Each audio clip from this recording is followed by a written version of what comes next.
శ్రీమాత్రే నమ. జయ గురు దత్తాత్రేయ నమ.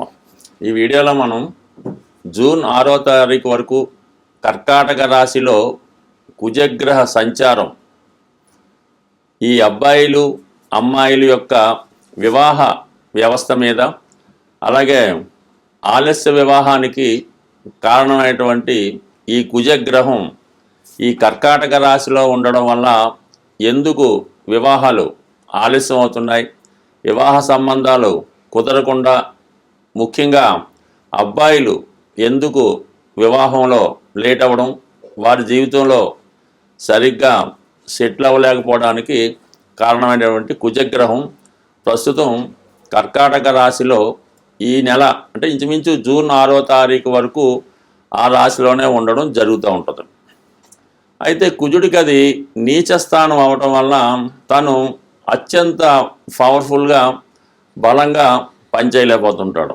సాధారణంగా వివాహం జరగడానికి, వివాహం తర్వాత అన్యోన్య దాంపత్యం ఉండడానికి కుజగ్రహం చాలా వరకు కారణమవుతూ ఉంటుంది.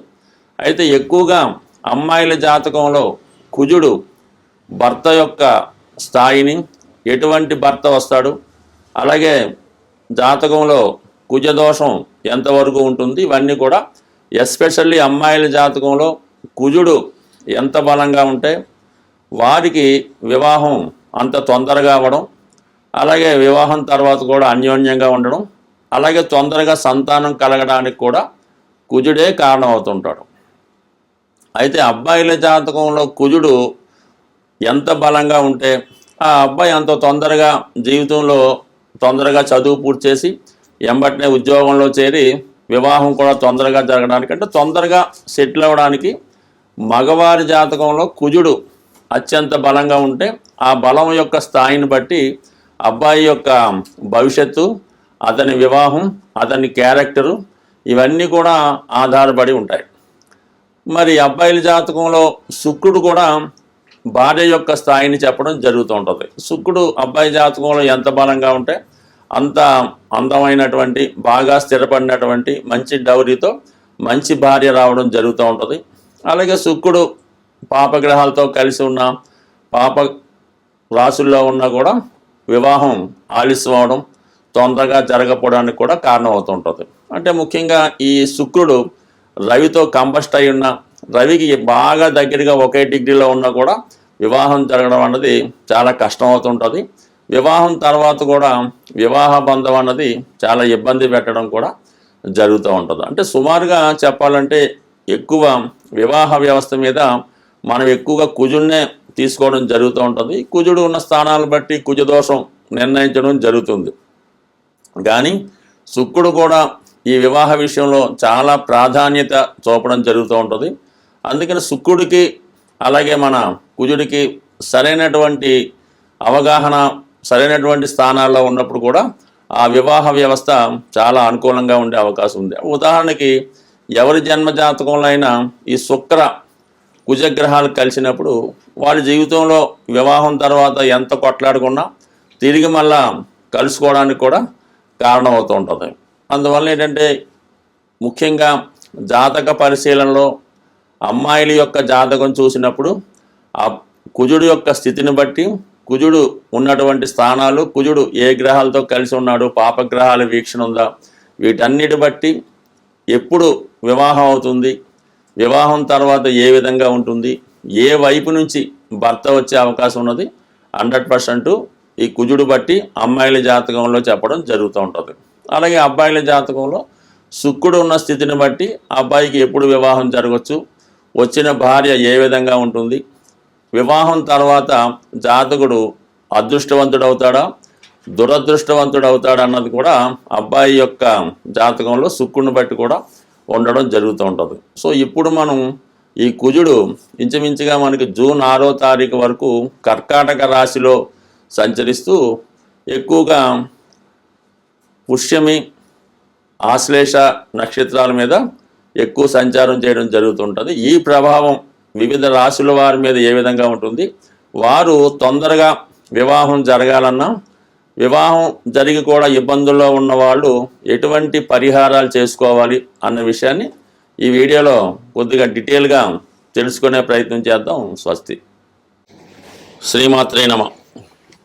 వృశ్చిక రాశి వారికి జూన్ 6వ తారీఖు వరకు కర్కాటక రాశిలో సంచరిస్తున్నటువంటి కుజుడు ఈ రాశి వారికి వివాహ విషయంలో ఎంతవరకు సహకరిస్తాడు, వీళ్ళ వివాహ ప్రయత్నాలు ఎప్పుడు చేసుకుంటే తొందరగా వివాహం జరుగుతుంది మొదలగు విషయాలు మనం తెలుసుకునే ప్రయత్నం చేద్దాం.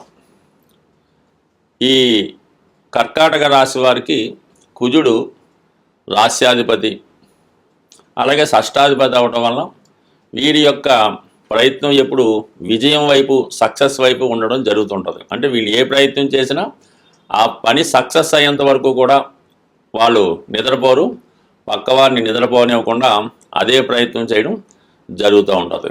మరి ఇప్పుడు 9వ స్థానంలో సంచరిస్తున్నాడు కుజుడు. అంటే తన ఉన్న రాశి నుంచి ఈ రాశ్యాధిపతి కుజుడు 9లో ఉండడం అన్నది చాలా వరకు అదృష్టం అనే చెప్పొచ్చు ఈ రాశి వారికి. 9వ స్థానం ఏం చెప్తుంది? ఉన్నత విద్య. అలాగే ముఖ్యంగా స్త్రీలకి 9వ స్థానంలో శుభగ్రహాలు వచ్చినా కూడా వారి యొక్క వివాహం తొందరగా జరుగుతుంది. ముఖ్యంగా స్త్రీలకి వారి యొక్క జాతక పరిశీలించినప్పుడు ఇంపార్టెంట్గా 9వ స్థానమే వాళ్ళది ఇంపార్టెంట్గా చూడవలసింది. అంటే వాళ్ళ యొక్క నడవడిక, వారి ఆచార సాంప్రదాయాలు ఏ విధంగా ఉంటాయి, దాని తర్వాత వారి వివాహం ఎప్పుడు జరుగుతుంది, వివాహం యొక్క అదృష్టం ఏ విధంగా ఉంటుంది, అలాగే ముఖ్యంగా సంతానం. కంపల్సరీగా ఈ రాశి వారికి సంతానం కలగాలంటే, స్త్రీలకి సంతానం కలగాలంటే 9వ స్థానం యాక్టివేట్ అయి శుభగ్రహ వీక్షణ ఉన్నప్పుడు కంపల్సరీగా సంతానం కలుగుతుంది. మరి ఈ కారణం వల్ల ఈ స్త్రీలకి, అంటే కుజుడు మంగళకారకుడు, కొన్ని విషయాల్లో పాపగ్రహం, క్రూరగ్రహం, అగ్నితత్వ గ్రహం అయినప్పుడు కూడా వివాహానికి కుజుడు శుభుడే అవుతుంటాడు. అంటే వివాహ ప్రయత్నాలకి, వివాహ కార్యక్రమాలకి కుజుడిని శుభగ్రహంగా భావించాలి. అలాగే భూములు సంబంధించిన విషయంలో కూడా మనకు అనుకూలంగా ఉండాలంటే కుజుడు శుభుడుగానే పనిచేస్తూ ఉంటాడు. మరి ఇప్పుడు ఈ రాశిలో ఉన్నటువంటి స్త్రీలకి వివాహ విషయంలో చాలా క్లియర్ కట్గానే ఉండడం జరుగుతుంది. ముఖ్యంగా ఏంటంటే ఈ కుజుడు భాగ్యస్థానంలో ఉండడం వల్ల బాగా స్థిరపడినటువంటి, మంచి సాంప్రదాయాలు కలిగినటువంటి ఉద్యోగస్తుడైనటువంటి భర్త రావడం జరుగుతుంది. అయితే ఇందులో దూర ప్రాంతంలో, విదేశంలో ఉన్నటువంటి భర్త ఈ సమయంలో ఈ రాశి వారికి వచ్చే అవకాశం ఉంటుంది. 9వ స్థానమే మనకి విదేశ ప్రయాణం చెప్తూ ఉంటుంది. అది సహజంగా జలతత్వ రాశి అవడం వల్ల, చంద్రుడి యొక్క రాశి అవడం వల్ల కంపల్సరిగా ఇప్పుడు ఈ రాశి వారికి వివాహం అంటూ నిశ్చయం అయితే దూర ప్రాంతంలో ఉన్నటువంటి భర్త వచ్చే అవకాశం ఉంది. అది విదేశం అవ్వచ్చు, లేదా ఏ ముంబయో, మహారాష్ట్ర లాంటి దూర ప్రాంతం కూడా జరిగే అవకాశం ఉన్నది. కాబట్టి స్త్రీలకి వివాహ అవకాశాలు ఎక్కువగా ఉన్నాయి. దీన్ని సపోర్ట్ చేస్తూ ముఖ్యంగా శుక్రుడు, సప్తమాధిపతిగా ఉన్నటువంటి శుక్రుడు 5వ స్థానంలో ఉచ్చులో ఉన్నాడు.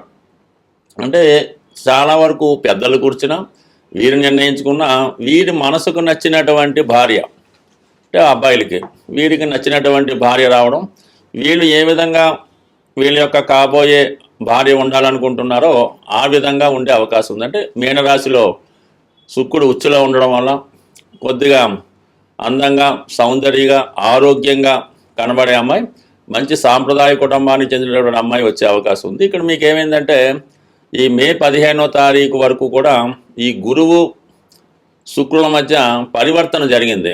ఆ కారణం వల్ల ఈ మే 15వ తారీఖు లోపల వివాహం అంటూ కుదిరితే అది కంపల్సరిగా మీరు ముందు అనుకున్నటువంటి, ఎవరినైతే చాలా కాలంగా ఇష్టపడి చేసుకుందాం అనుకుంటున్నారో అటువంటి అమ్మాయి కాకుండా సడన్గా పెళ్లి కూతురు మారే అవకాశం ఉంది. అంటే అమ్మాయికి అబ్బాయి కూడా మారే అవకాశం ఉంది. కాబట్టి ఏదైనా సాంప్రదాయ వివాహం జరుగుతుంది.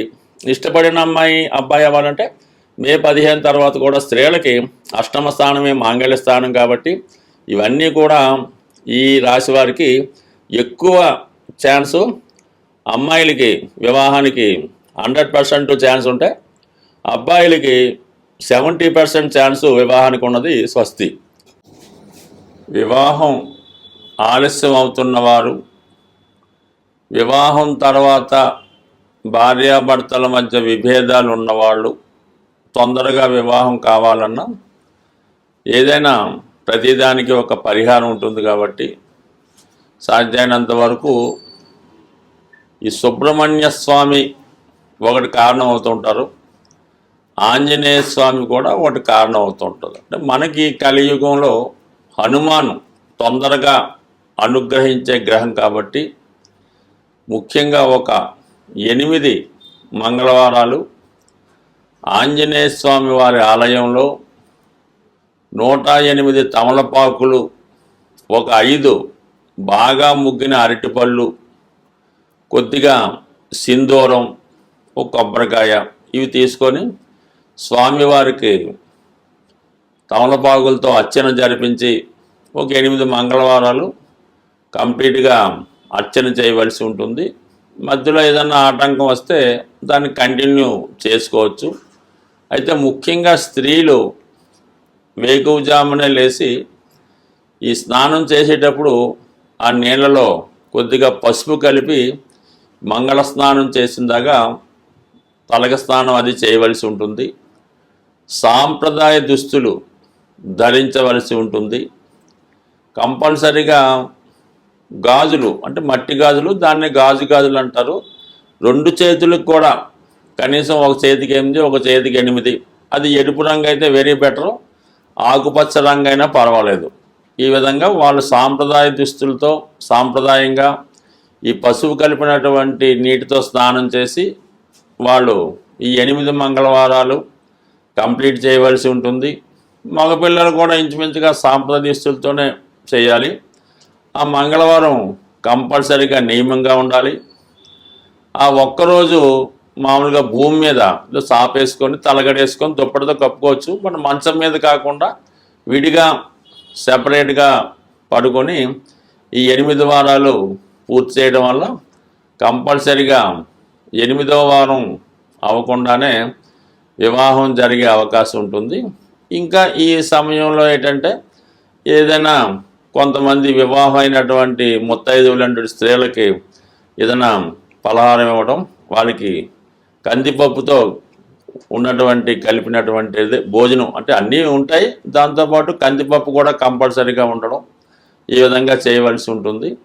కంపల్సరీగా 8 మంగళవారాలు ఆంజనేయ స్వామి తమలపాకులు పూజ చేస్తే 100% ఈ వివాహానికి ఎక్కడున్నా స్వామి ఆ వివాహ సంబంధం కలిపే అవకాశం ఉంటుంది.